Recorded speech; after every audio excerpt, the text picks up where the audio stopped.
Welcome to the VIP Home Podcast, where we talk about all the things homeowners need to know. Today for the VIP Home Podcast, we have Michelle O'Connor of O'Connor Insurance. Why don't you tell us a little bit about yourself, about how you got started in the industry? I have been in the insurance world for over 25 years.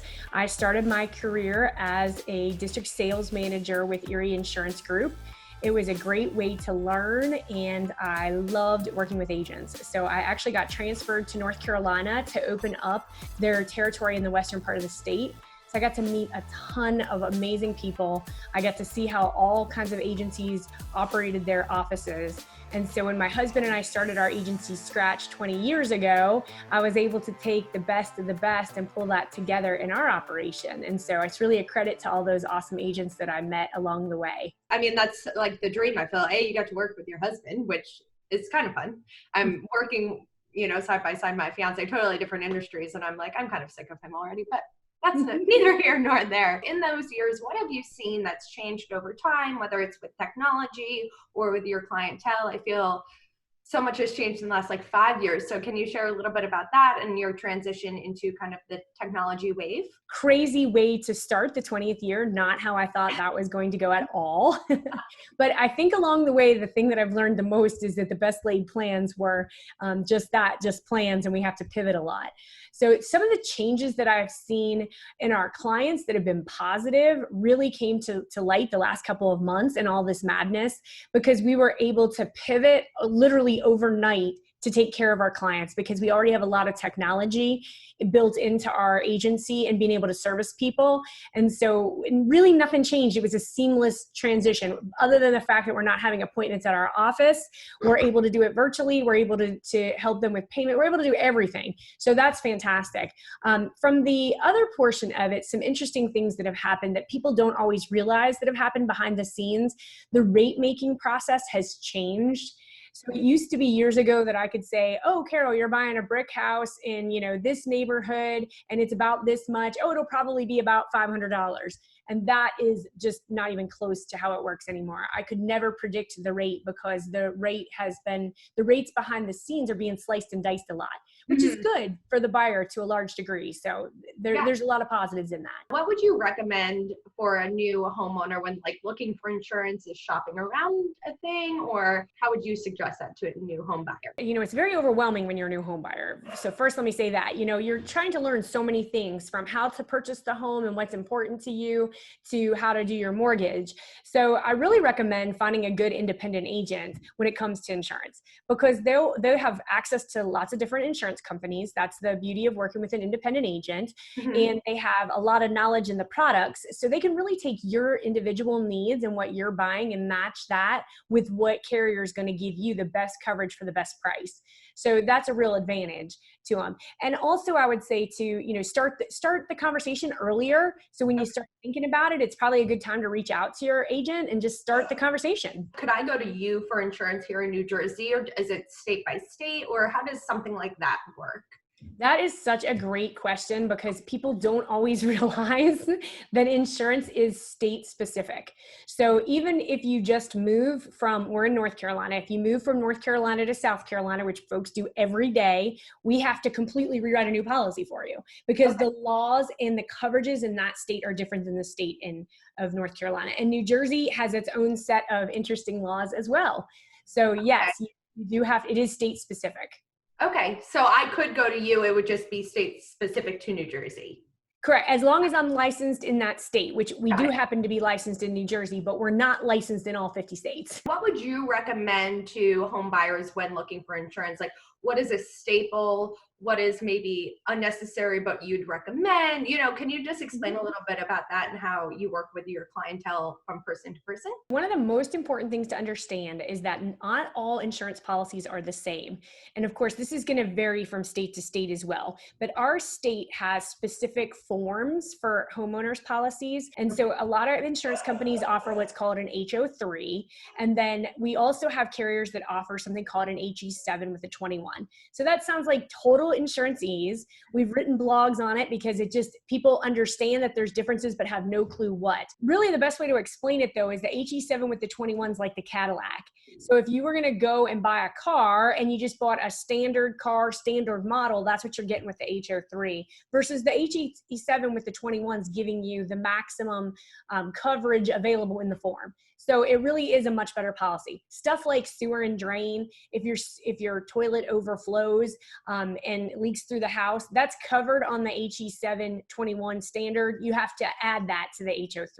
What is like the price difference in something like that? I know I'm sure it's state by state and policy by policy, but do you see that people maybe don't do the more premium policy due to price, or is it just due to their confidence and their drain not overflowing? Interestingly enough, in some instances, the HE7 with the 21 can actually be either the same, sometimes a little bit less. Mostly, it is not that much more. It's really just a few extra dollars, and the extra coverage you get for it is well worth it. The mistake I really see people making is not taking the time to truly understand it and kind of dig into it and just take a few minutes to understand the policies so they know what they're getting. Some insurance companies only offer that HO3, so they might not even know that the other policy existed depending on what agency they spoke with. If you deal with an independent agent, then you know that they're going to have access to more than one insurance company. So that saves you a little bit of the shopping around. But there are some really important things about an agency, and you should get a vibe that works for you. For example, for us personally, relationships are super important. So if you're looking for an agency that values a relationship and wants to get to know you and your fiance and be with you for the long term, then we're a good fit. But if you're really just wanting to call an 800 number at 10 o'clock at night, that's not who we are, but there's other agencies that can meet that need for you. So it's about what you value. Can we talk a little bit about flood insurance and how that kind of that goes into your policy? I presume not everybody needs it if you're not by the water, but can we dive into that a little bit? Flood, in our state, it's such an interesting thing. And New Jersey's probably kind of similar from the topography, maybe minus the mountains. But in our state, we've got coastal areas. So flood is not covered under a standard home policy.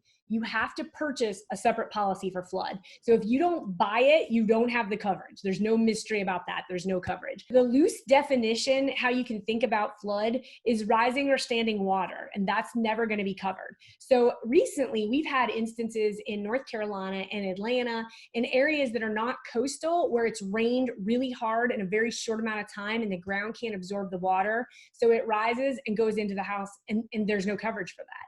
So even not being in a floodplain or having a pond in your backyard, it still may be a serious consideration.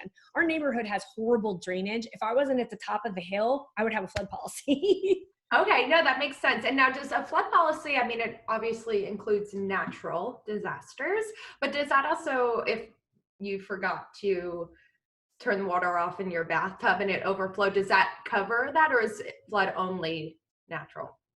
So flood is basically only natural. It's going to be coming, it's water that's going to be coming from the outside in. The things that happen in your house, it depends on how they happen. If you leave the water running, that's covered on your home policy. If your toilet overflows though, and it's considered coming up from the sewer and or the drains, that's actually a separate coverage.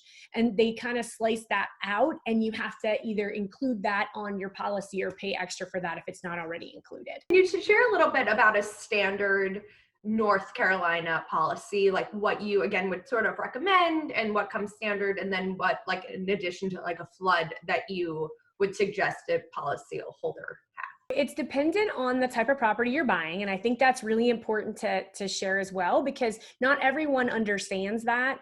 But if you're buying a townhome, it may have, or a condo, you have different coverage than if you're buying a single family home. So that's one thing to point out for sure. Standard policies cover property and liability. You know, the property is going to be your dwelling, so the actual structure that you're purchasing, and then also your personal property, which is all the items that you're moving in with or that you would take with you if you sold the house. And then the liability is going to protect you if something happens when someone is visiting you on the property.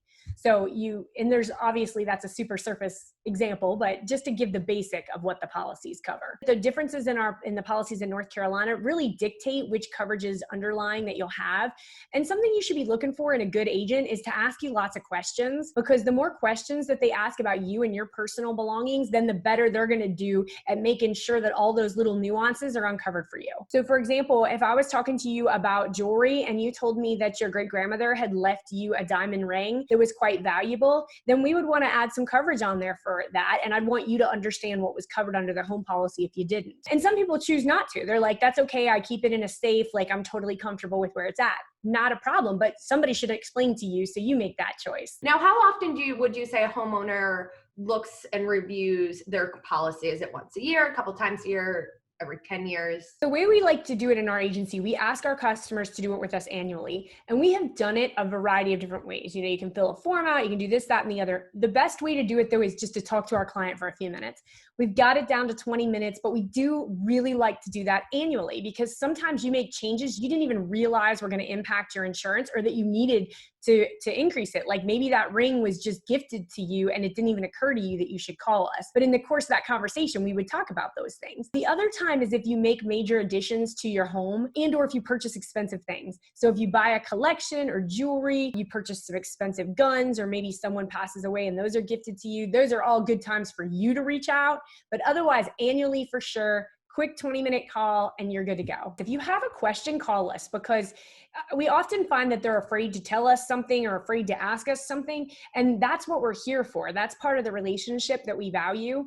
And a good example of that is even just, you know, I'm just getting ready to do a kitchen remodel and we're hiring contractors and there's a lot of them involved. Now I know the insurance requirements that they need to have, but a lot of my homeowners don't know that. So that's a really important thing to point out. We want to make sure those contractors have insurance and the right kind of insurance and that you get provided with proof of that before you hire them. So before they let a dishwasher leak all through your hardwood floors and ruin the floors, that way the insurance wouldn't end up on a claim on your policy. It would actually go back to them. Now, let's say a pipe burst in my home. What is the process in terms of filing a claim and what's expected in terms of next steps after that? Anytime that happens, we always ask our clients to call us first.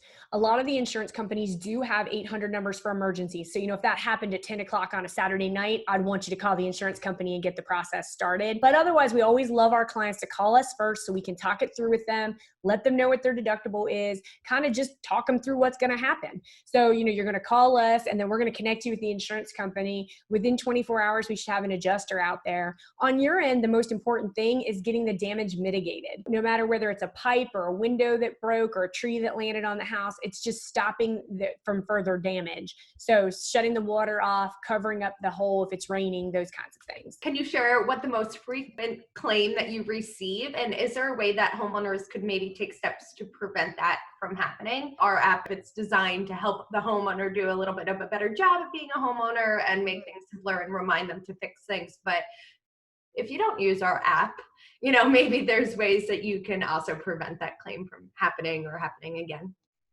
This might be a geographical situation as well, but we have a ton of roof claims from wind and hail. So the last 10 years, that has more than been our most frequent claim that's been turned in. And then really the only thing you can do is preventative maintenance. So the app is great for that and being able to remind people that either that the roof is getting old and that they should be saving to replace it. But sometimes even a brand new roof can get hail damage, unfortunately.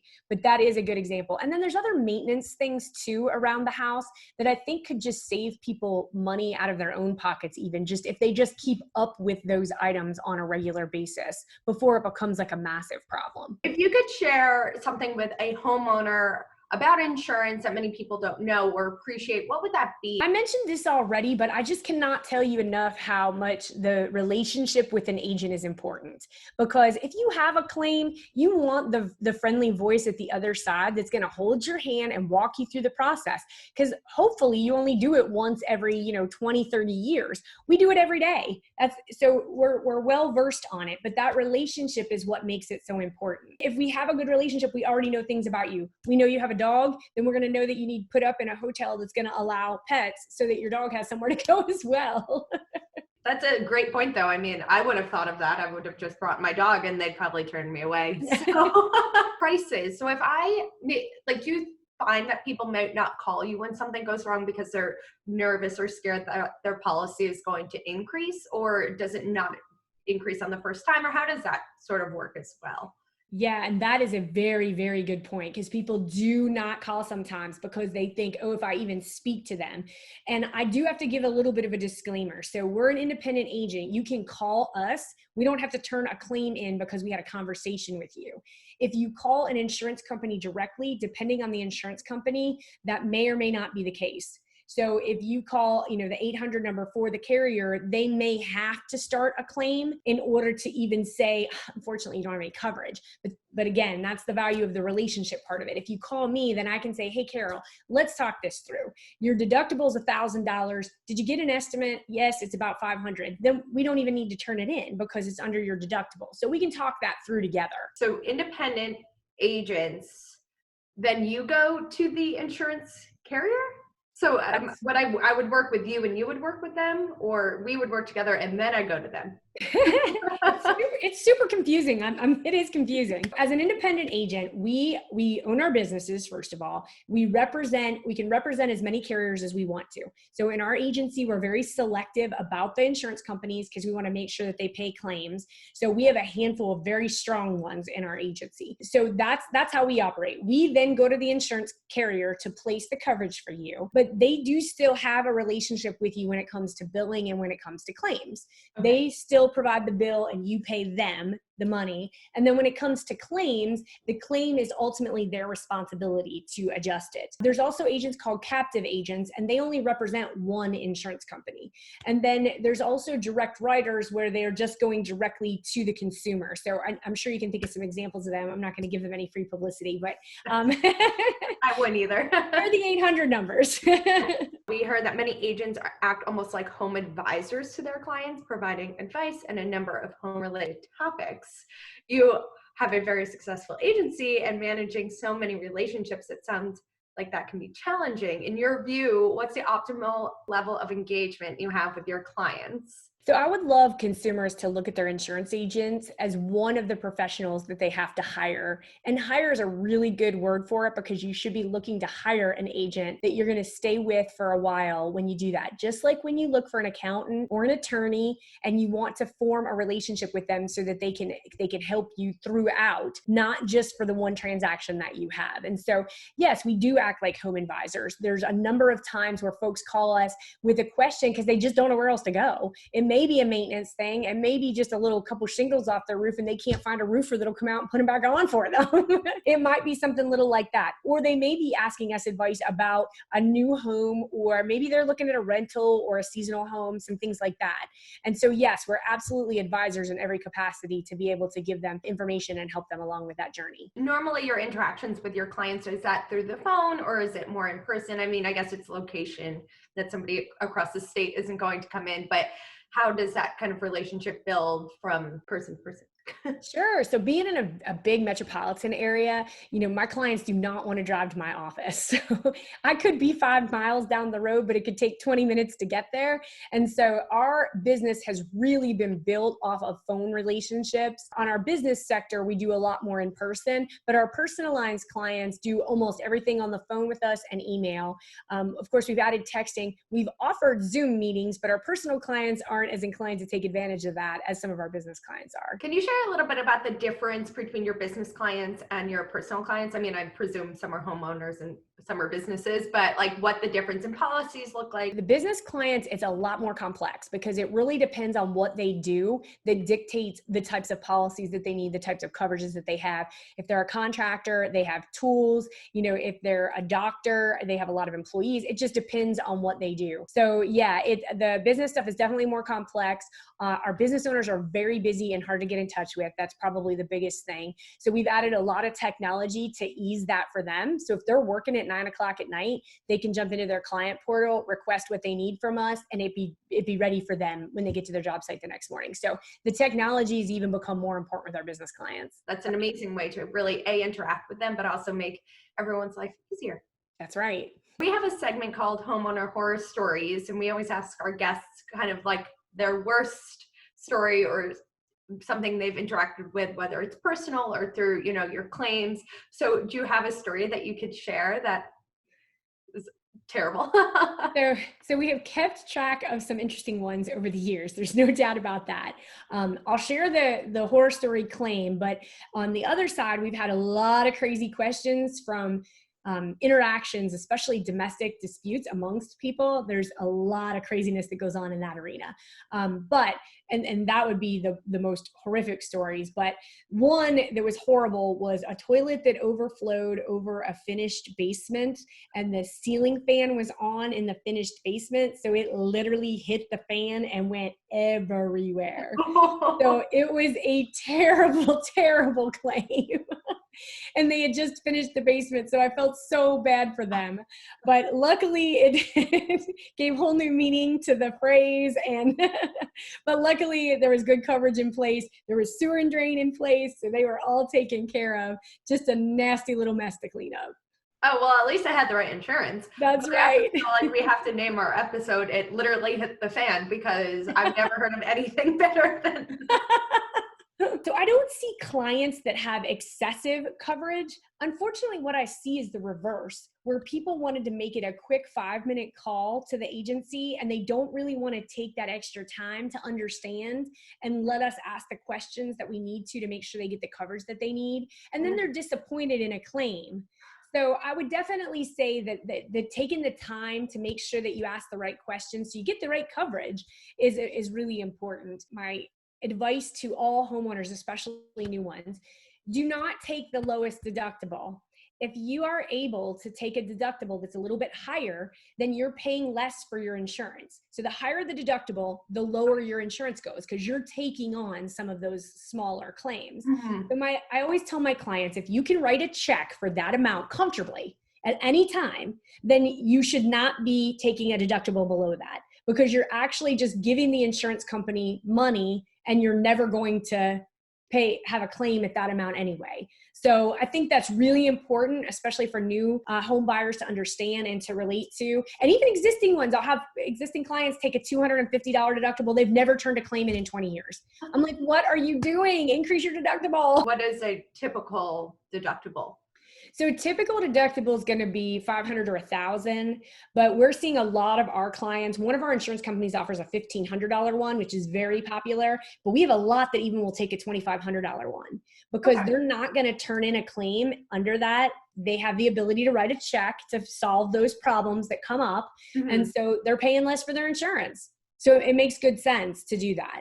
Okay, so you would say if somebody can at any point in time write out a check for $2,500, that is the route they should go, because anything that would come through below that they can pay for? Right. Okay. Right. Yep. Now that makes total sense. Now, are there any like quick tips or tricks that you would recommend when looking? You don't have to be in a floodplain to need flood insurance. So think that through and look at your geography before you make a decision not to buy a flood policy. And also evaluate your deductibles every year, because your financial situation changes every year. You may want to increase or decrease your deductible depending on the situation that you're in as well. I learned so much. I feel like I can go back and be like, no, you're wrong. This is what Michelle said. Please step aside. I'm on all the social media, so as soon as you guys publish it, we'll share it on all of our links too. Wonderful. We really do appreciate that. And thank you so much for your time. This has been so informative, and I know our viewers and our listeners are going to learn so much. So Michelle, thank you so much for your time, and have a great day. Thank you. Thank you for having me. Get more answers to your homeowner questions by subscribing to the VIP Home Podcast, available anywhere podcasts are found.